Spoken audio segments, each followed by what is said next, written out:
मेरे लवर्स भी हैं, मेरे हेटर्स भी हैं। ये इज्जत अल्लाह की तरफ से है, किसी की जिल्लत है तो वो अल्लाह की तरफ से है। उनके लिए जरूरत है कि नॉक नॉक कि हमने जो कुछ भुगतना था, जो कुछ बैड टाइम जो भी हमने देखना था वो देख चुके हैं। हसन अयूब खान के तमाम देखने वालों को अस्सलाम वालेकुम। नाजरीन, मल्टीपल स्टोरीज है, लेकिन सबसे पहले एक बुरी खबर की बात करते हैं। बड़ी अफसोसनाक खबर है और बड़ी तकलीफ हुई है ये गुफ्तगू सुनकर नौरीन नियाज़ी की। इमरान अहमद नियाज़ी की हमशीरा हैं, एक बुज़ुर्ग खातून हैं, और उन्होंने जिन ख्यालात का इजहार किया अफवाज पाकिस्तान से मुतल्लिक, मार्का हक से मुतल्लिक, वो सुनकर मुझे यकीन नहीं आया।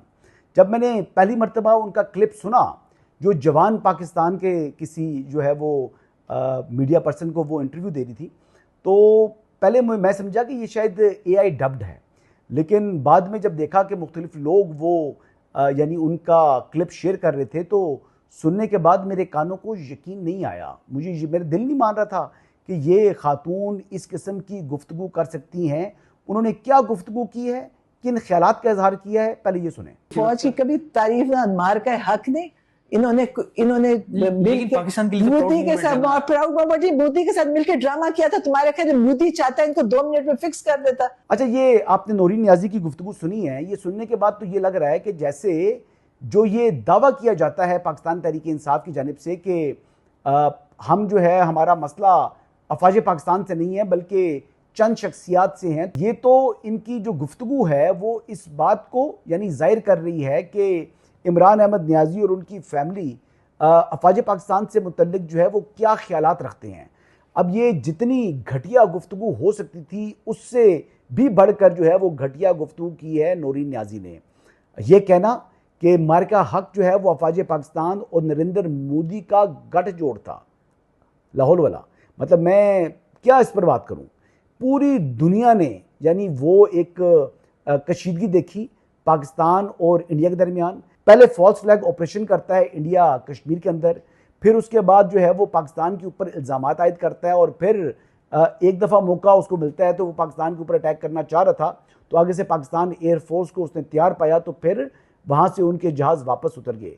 फिर दोबारा जो है वो हमारा फेस टू फेस हुआ पाकिस्तान एयरफोर्स का और उनका, और फिर जो शहीद हुए यानी मार्का हक के दौरान जो मासूम शहरी जो शहीद हुए हैं, उनकी फैमिलीज के जख्मों के ऊपर नौरीन नियाज़ी ने नमक पाशी की है।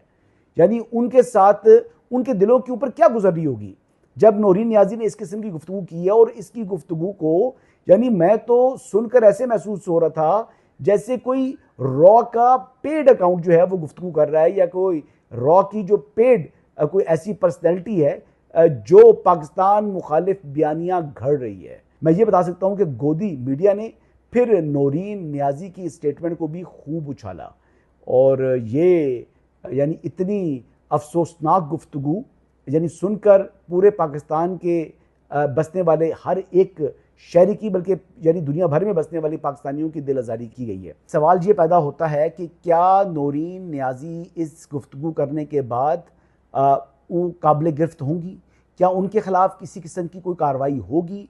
अब ये बुनियादी और अहम सवाल है। इनके खिलाफ मुकदमा होना चाहिए क्योंकि इन्होंने रेड लाइन को क्रॉस किया है। रेड लाइन की और क्या तारीफ हो सकती है अगर ये रेड लाइन नहीं है तो? यानी जिस किस्म की घटिया तरीन गुफ्तगू हो सकती है नौरीन नियाज़ी ने वो गुफ्तगू की है। और इनके ख्यालात देखें जी, कैसी ये जो है ना वो जहन में गुफ्तगू बनाती हैं कि पाकिस्तान जो है वो इसराइल को तस्लीम करना चाह रहा था, इब्राहिम अकॉर्ड का सिग्नेटरी बनना चाह रहा था। ये प्लानिंग वो बता रही हैं, और फिर कह रही हैं कि साथ ईरान वाला मसला जो है वो खड़ा हो गया, यानी इसराइल को पाकिस्तान तस्लीम करने जा रहा था, लाहौल वाला। मतलब ये किस किस्म के ख्यालात हैं, ये किस किस्म की गुफ्तगू है और क्या इनकी सोच है, इसका अब देखें। मैं तो इनकी असलियत जानता हूँ, और यानी एक तो ख़ुद पाकिस्तान मुखालिफ बयानियाँ बनाना, और फिर पाकिस्तान की ही अफवाज और मौजूदा ज़िम्मेदारान के ऊपर इल्ज़ाम आयद करना कि वो इसराइल के साथ जो है वो गठजोड़ के अंदर हैं। कभी मोदी के साथ गठजोड़ बता रहे हैं, कभी इसराइल के साथ बता रहे हैं, जबकि हकीकत में पाकिस्तान और हिंदुस्तान के दरमियान जो कशीदगी हुई उस पर पाकिस्तान ने यानी मार्का हक के दौरान हिंदुस्तान के ऊपर कहर बन के टूटा, और 250 के करीब उनके जो है वो फौजी जवान जो है वो जन्म हासिल किए। इसके अलावा उनकी बहुत सी जो इंस्टॉलेशंस थी मिलिट्री की वो उड़ा दी, उनके डेपोस को जो है वो तबाह किया, उनके डैम्स के गेट को खोला, वहाँ पर उनके 1700 जो सर्वर्स थे उनको पाकिस्तान ने जो है वो इरेज कर दिया, यहाँ तक कि उनकी ट्रांसमिशन लाइंस तक को उड़ा दिया, उनके ग्रिड स्टेशन को पाकिस्तान ने हैक कर लिया। तो और पाकिस्तान क्या करता है, जंग की और क्या तारीफ होती है नूरीन नियाज़ी साहिबा। बहरहाल जी आगे बढ़ते हैं। अल्लामा राजा नासिर अब्बास साहब भी कोई इसी किस्म की घटिया किस्म की गुफ्तगू कर रहे हैं। उन्होंने भी जो ज़ियारत का जो धरना था, जो पुलिस के शोधा का धरना था, उसके अंदर जाकर जिन गलीज़ ख्यालात का इजहार किया और जिस तरीके से उन्होंने यानी पंजाब के ख़िलाफ़ तासुब बनाने की कोशिश की, फिर बाद में उसको जब उनको अंदाज़ा हुआ कि मैं ख़िताब कर रहा हूँ और ये ज़ाहिर बात है वीडियोज़ बन रही हैं और इसका बैकलैश आ सकता है, तो फिर साथ उन्होंने जनाब वो KP का भी और सिंध का भी नाम लेना शुरू कर दिया। तो ये इनकी बेसिकली जहन के अंदर आप देख लें कि जो पॉलिटिशियन होता है उसका बुनियादी काम क्या होता है, उसका होता है कि यानी अगर रियासत और अवाम के दरमियान कोई फासला आ जाए तो उसमें उसने ब्रिज का किरदार अदा करना होता है। तो ये है जी इनकी हकीकत कि ये अपनी जो ज़ाती सियासत है, अपने ज़ाती मुफाद और पाकिस्तान या रियासत पाकिस्तान के ख़िलाफ़ जो नफ़रत का बीज है वो बोकर ये खुद जो है वो वाह वाह समेटना चाह रहे हैं।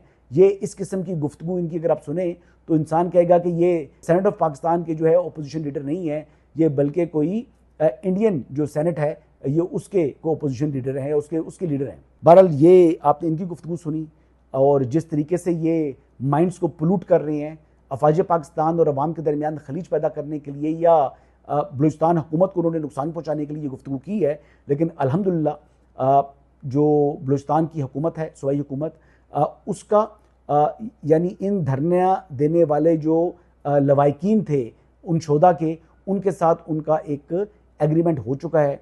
जो कानून के मुताबिक वो बातें मान सकती थी हुकूमत, वो बातें मान ली हैं। शोधा की जो कंपनसेशन दी जाती है उसको भी उन्होंने जो है वो बढ़ाया है, उस हवाले से समरी भी उन्होंने मुतलका महकमे की तरफ से जो है वो मूव कर दी है। तो जिन मुतालबात के ऊपर अमल दरामद हो सकता था उन पर अमल दरामद होगा और जिन पर नहीं हो सकता था लेकिन उससे मुतल्लिक उन्होंने माजरत कर ली है और एक तहरीरी एग्रीमेंट हो चुका है बलूचिस्तान की हुकूमत का और धरना वाले मुजाहिरीन का। तो धरना वहाँ से अब ख़त्म हो चुका है। अच्छा, दूसरी तरफ अगर हम AJK की बात करें तो वहाँ पर भी यानी इसी किस्म के जो मामलात हैं वो खड़े किए गए हैं।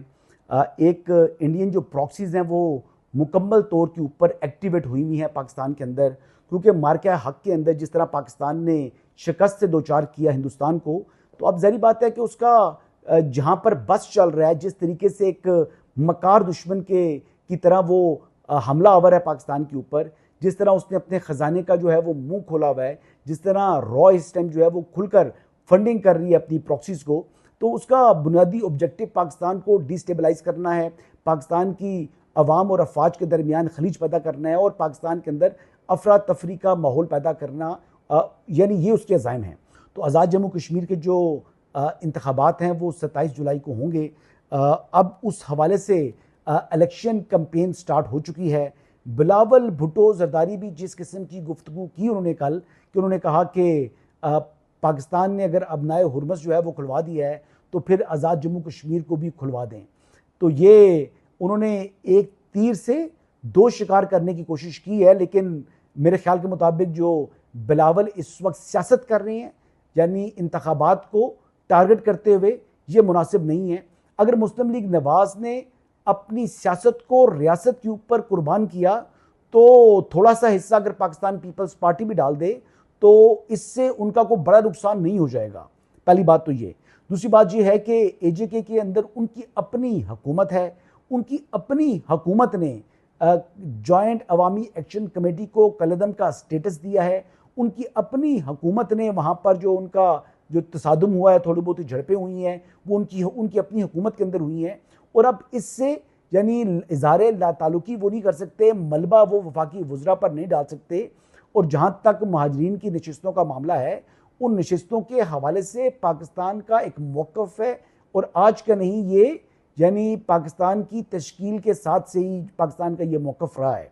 और अब 70 साल से ज़्यादा अरसे से जो मौक़िफ़ पाकिस्तान ने इख्तियार किया हुआ है वो आज़ाद जम्मू कश्मीर के जो अभी होने वाले इंतखाबात हैं इनके लिए कुर्बान नहीं किया जा सकता। ये बिलावल भुट्टो जरदारी ख़ुद वज़ीर ख़ारजा रहे हैं, वो बड़े अच्छे तरीके से इस मामले की संगीनी को भी जानते हैं और ये किस किस्म का इशू है, इस इशू से मुतल्लिक भी वो बाखूबी आगाह हैं, क्योंकि कश्मीर डिस्प्यूट वो पहली ब्रीफिंग होती है जो कि फॉरेन ऑफिस के अंदर किसी भी वज़ीर ख़ारजा को मिलती है।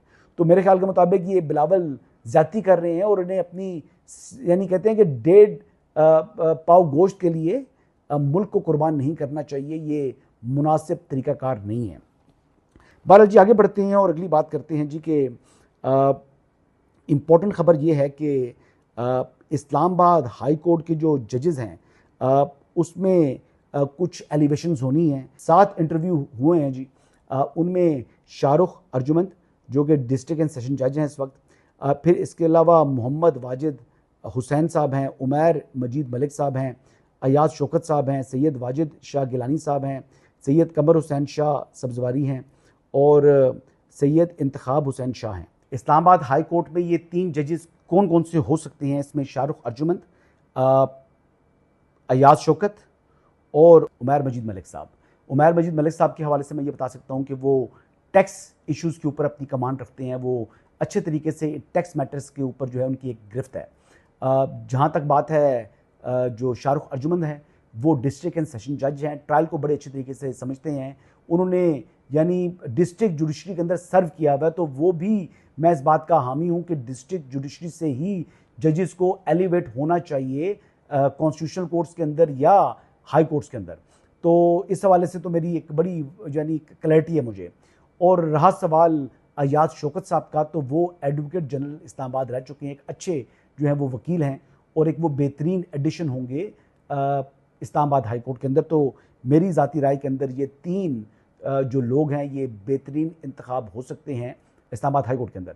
अब फैसला तो जुडिशल कमीशन ने करना है और मेरी अपनी जो ज़ाती राय है ये भी कुछ इन्फॉर्मेशन के ऊपर बेस्ड है। सो लिहाजा इस बात के हवाले से आप पुरुमीद रहें कि ये 3 लोग जो हैं इंशाअल्लाह तीनों के तीनों ही एलिवेट हो जाएंगे इस्लामाबाद हाई कोर्ट के अंदर। बहरहाल जी आगे बढ़ते हैं और अगली ख़बर ये है कि इस वक्त जो पेट्रोलियम मसनूआत हैं उनकी कीमतों में भी एक बार फिर इजाफ़ा हो चुका है और ये थोड़ा इजाफ़ा नहीं, ये बड़ा इजाफ़ा हुआ है। यानी 5 रुपये 44 पैसे तो इजाफ़ा किया गया पेट्रोल की कीमत में और दूसरा 31 रुपये 5 पैसे डीज़ल की कीमत में इजाफ़ा हो चुका है। इसका मतलब है कि एक बार फिर महंगाई की लहर आने वाली है और इस वक्त जो अवाम है वो पहले ही बेहद मुश्किलात का शिकार हैं। कारोबार है कोई नहीं, इकनॉमिक क्रंच आया हुआ है और ऐसी सूरत हाल के अंदर मज़ीद महंगाई से यानी जिस अवाम की पहले से कमर टूटी हुई है वो अब इस मज़ीद महंगाई का बोझ उठाने की काबिल नहीं रही। प्राइम मिनिस्टर ऑफ पाकिस्तान को और तमाम चीफ मिनिस्टर्स को इस मुतल्लिक जो है कोई वे फॉरवर्ड तलाश करना चाहिए। अवाम के जो इस वक्त मसाइल हैं उनको अपनी अवलीन तरजीह रखना चाहिए और किसी भी तरीके से इंटरनेशनली जो कीमतें बढ़ रही हैं, यकीन तौर पर इस पर पाकिस्तान का कंट्रोल तो नहीं है, लेकिन इसमें कोई भी अगर कोई रास्ता तलाश कर सकते हैं, क्योंकि खाली पेट्रोल की कीमत नहीं बढ़ेगी, डीजल की कीमत नहीं बढ़ेगी, साथ बिजली की कीमत भी बढ़ जानी है, किराए भी बढ़ जाने हैं, फिर सब्जियां भी महंगी हो जाएंगी। यानी अशियाए खुर्द-व-नोश से लेकर हर चीज़ ने महंगा होना है क्योंकि डीजल महंगा हो गया है और इवन के जो ज़राअत है उसके ऊपर भी इसके असरात आते हैं। तो ये बड़ा एक अनफॉर्चुनेट है, लेकिन आपको मालूम है कि अमेरिका ईरान कशीदगी इस वक्त फिर अरूज के ऊपर है, बनाए हुरमस बंद हो चुका है और पाकिस्तान को यानी अपनी चादर देखकर ही पाँव फैलाने हैं और पाकिस्तान इस वक्त IMF के प्रोग्राम के अंदर है। बहरहाल जी आगे बढ़ते हैं और एंड में बात करते हैं अमेरिका और ईरान की कशीदगी की। अब ये कशीदगी इतनी बढ़ चुकी है कि इसमें यानी ये कहना कि जी अब यहाँ से फौरी तौर पर वापसी हो जाए तो मुझे तो ऐसा मुमकिन दिखाई नहीं दे रहा। ईरान की जानिब से मुसलसल जो है वो हमले किए जा रहे हैं और अब ईरान के ऊपर भी मुसलसल अमेरिका की जानिब से हमले हो रहे हैं। बाबुल मंदब को बंद करने की बात की जा रही है, तो जब वो बाबुल मंदब बंद होगा तो फिर देखेंगे कि वो क्या उसी तरीके से बंद करने की ये जो होसीज़ हैं इनके पास वो कैपेसिटी है जैसे पासदारान इनकलाब जो है उन्होंने अपना हुरमस को बंद किया है। और अगर ये बंद करते हैं तो फिर अमेरिका क्या रिएक्शन देता है, या क्या अमेरिका तनहा रहेगा या बाकी कोई ममालिक भी इसके अंदर कोऑप्शन लेंगे। लेकिन एक बात मैं आपको बता दूं कि जिस तरीके से जंग फैल रही है ईरान की जानिब से जो है वो मुख्तलिफ हमले किए गए हैं, और इन हमलों के हवाले से मैं ये कह सकता हूँ कि ये मज़ीद जो है वो ख़राबी आगे बढ़ाएंगे। ईरान के ऊपर जो है वो आज 7वां रोज़ है अमेरिका की जानिब से हमले हो रहे हैं, और जो सिविलियन इंफ्रास्ट्रक्चर है उसको भी निशाना बनाया जा रहा है। एक तरफ तो ईरान के अंदर पुलों को, ट्रांसमिशन लाइंस को या इन चीज़ों को वो निशाना बना रहे हैं, तो दूसरी तरफ जो पानी के प्लांट्स हैं या बिजली के जो तरसील की जो है वो लाइंस हैं उनको ईरान की जानिब से भी निशाना बनाया जा रहा है। तो ये अब मामला जो है वो यानी फ़ौजी टारगेट से हटकर अब सिविलियन टारगेट्स की तरफ जो है वो आ रहा है। अब मुआशी तौर के ऊपर जो है वो एक दूसरे को यानी नुकसान पहुंचाने की बात हो रही है। अमेरिकन प्रेसिडेंट ने तो यानी कैटेगोरिकली ये कहा है कि वो अब पुलों को और ट्रांसमिशन लाइंस को जो वो टारगेट करेंगे।